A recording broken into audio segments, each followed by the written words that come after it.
So we have page 9, opposite of page 12. We're finishing up Perek Beis. We're at the very end of the second Perek of the Tanya, which started Vanefesh Hashem B'Yisrael.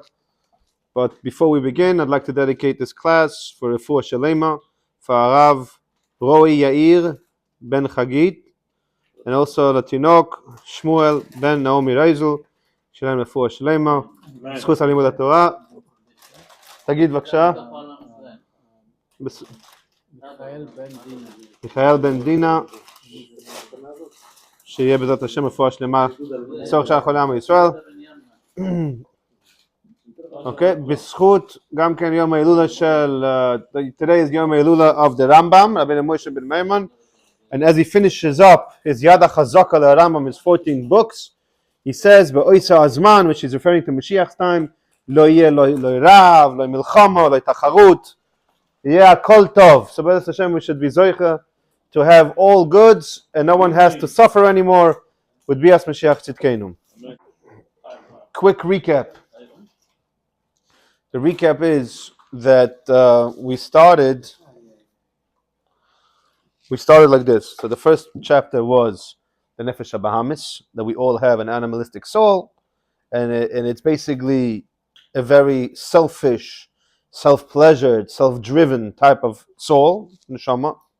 And then the other neshama, as we started this perek that we're going to finish today, B'ezras Hashem, and start perek Gimel, is that he's talking about the Nefesh Elokis, and we spoke about this last week, and we said that what is the second soul? What does that mean, the godly soul? It means it represents godliness. So we have two souls, and then he said that this is Chelek Elokay Mimal Mamash, it's literally part of Hashem. As we said, V'yipach ba'apav nishmas chaim, and then he gave the analogy of the ben, shezabami tipas mayach. So it's just like the son is literally part of the father, just like us, Yidden, are part of HaKadosh Baruch Hu. Now he's going to say, there is a Zohar, and says that it really depends, which the Alter Rebbe is going to say, people have a mistake in this, the way they learn that part of Zohar. Because he says there's a part of Zohar that says it really depends on the neshama to come down. It depends on the holiness and the thoughts of what the parents had when they were intimate. Okay, so it depends. So the neshama should come down. So the Alter Rebbe says no, it doesn't contradict from what I said before, that a neshama, a soul of a yid, has nothing to do really dependent not on the parents and what level soul, because you could have a high level soul come down to parents which are not such high levels. It's nothing that they can do to affect the neshama. However, that's what it says in the Zohar, that the neshama is being affected from the unholy thoughts or unholy acts between the parents. He's going to say that's not the actual neshama, it's the levush of the neshama. It's a clothing, and we're going to see what does that mean. But because it's so close to the neshama, the Zohar calls it neshama. But the Alter Rebbe says, no, it's not the actual neshama. The actual neshama, there is no control over it. Hashem decides. What is a beged? What is a clothing? Clothing has... Very good. Mastir. Vegam, protects, but also megale. It also reveals. It also hides. It's made up to cover up. It's a cover up, right? But it also reveals who the person is. Right? It represents who the person is. It may be temporarily, it may be fake. It may be fake. The idea is that the levush, which the parents could contribute to this neshama that they're going to bring down, according to their holy thoughts and holy acts while being intimate, is that levush, that's called an interface, in between the guf and the neshama. How many times do we see a person that you can see he's very refined? He's very refined. You can see he's not drawn so much to worldly matters. He has it more easier, so to speak. You know, he's not so interested in all these things that other people have and pleasures. It's not because he has a high neshama. It's because his neshama is more related to the guf. It's more revealed to the guf than before. So some people, they don't have so much in touch. They're not in touch so much with the neshama.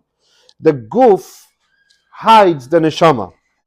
The guf is a cover-up, is a clothing, it's a beged for the neshama. Okay?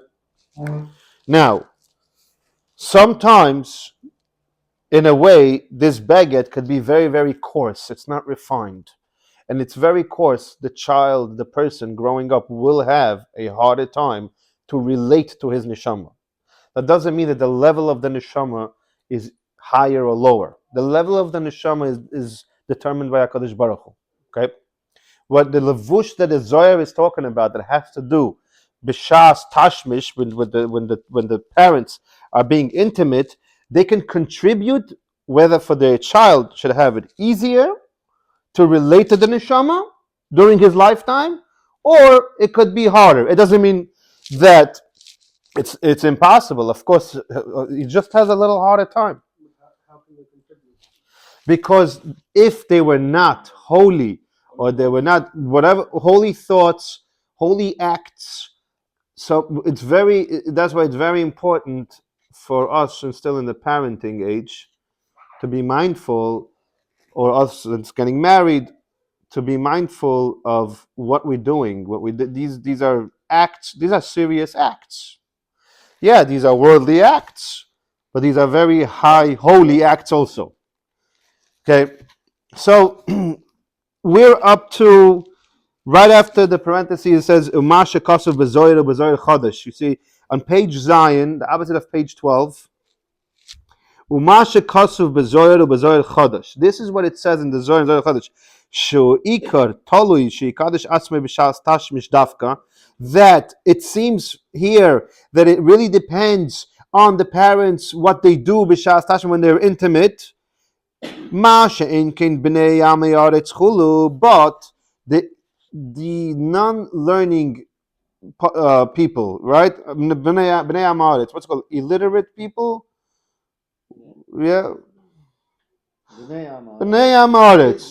The sons of the Amaretz, right. So it seems like from the Zohar at first, the Alter Rebbe says, don't think that this is a contradiction for what we learned last week and 2 weeks ago, that the neshama comes from HaKadosh Baruch Hu and it's determined by HaKadosh Baruch Hu. And no matter what parent, it doesn't matter what the parent is going to do, the neshama is going to come down the way Hashem decides it to come down. What level? You don't have any neshama of a yid. She'ein lo levush, the clothing, the garments, minefesh, the atzmus aviv ve'imoy, that comes from his parents, father and mother. So just like this beged could cover up, it covers on the neshama, and it could also reveal, as we said, it could reveal, because a beged reveals who you are, so this beged, they can do a refined beged for this person. V'chala mitzvos, she'oise, and all the mitzvahs that the son, the children are going to do, hakoil al yedei oise halevush chulu. It's all dependent on that levush that the parents contributed to. Va'afilu hashefa shenoisnim la min hashomayim. Even the shefa, very good, the plenty stuff that they give him from heaven, it really depends also on the levush. Spiritual world, yeah. Wealth, yeah. Hakol al yidei levush zeh. It all depends on this levush that the parents, ve'im yikadesh es atzmoi, if he's going to make himself holy with holy thoughts, yamshich levush kadosh, he's going to be continuing a holy garment lenishmas benoi, to the neshama of his son. Va'afilu hi neshama gedola. Even if it's already determined mishamayim that this is going to be a very high neshama,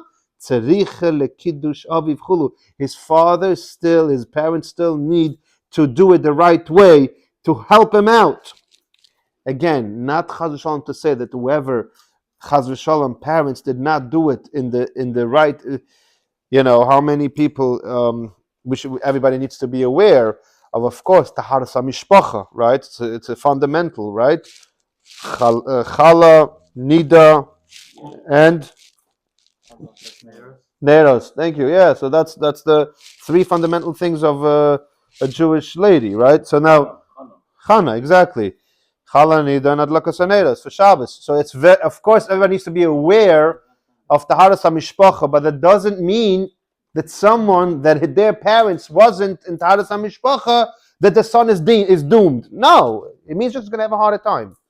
Doesn't mean that his neshama is that's it. His neshama has nothing to do with that. It's the levush of the neshama that determines how is it going to be difficult for him or her, or is it going to be less. And as I said before, how many people I know people that they're very refined, meaning you can see he's not so interested in worldly pleasures and stuff like that. Yeah, of course we're all humans. We all have nefesh habahamis. Of course we have yetzer hara, of course. But you can see some people they're more coarse, and then people are more refined. It doesn't mean that they have a higher neshama.